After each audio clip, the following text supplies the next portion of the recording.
Before you decide to follow Jesus, you may want to consider the cost. The same goes for marriage, too. Let's talk about that. Hi, I'm Josh. Welcome to Honestly Radio. When I got married, I thought I knew what I was getting myself into. Spoiler alert, I did not. In fairness, my wife didn't either. But I knew she was the person I wanted to spend the rest of my life with.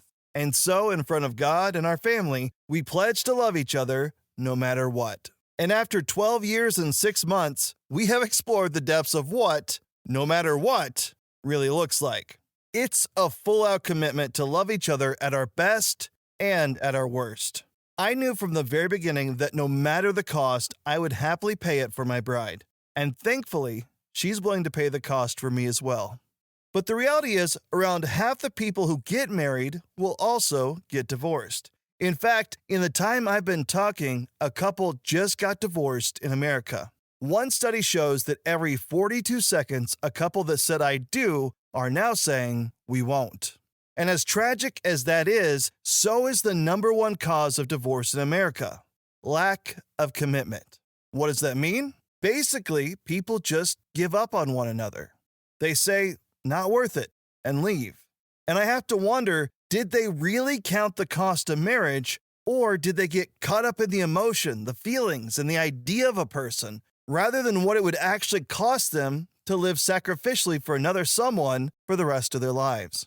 And before I go further, I want to say this isn't always mutual. It just takes one partner to give up, and that happens far too often. So if you are facing a life-changing commitment, I urge you to really carefully count all of what it will cost you and really evaluate if you're willing to pay that for the rest of your life. And as crucial as this is in marriage, it's just as important in your faith. Because just as your spouse doesn't want half of you a third of the time, Jesus wants you to surrender your whole life if you want to follow him.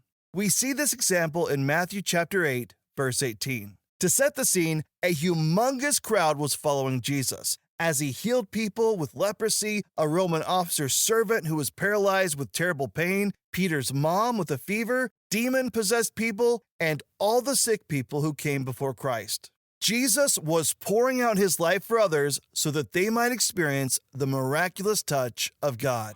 Oops, it looks like we ran out of time. If you want to hear the full podcast, go to honestlyradio.com or search Honestly Radio on Spotify or Apple Podcast.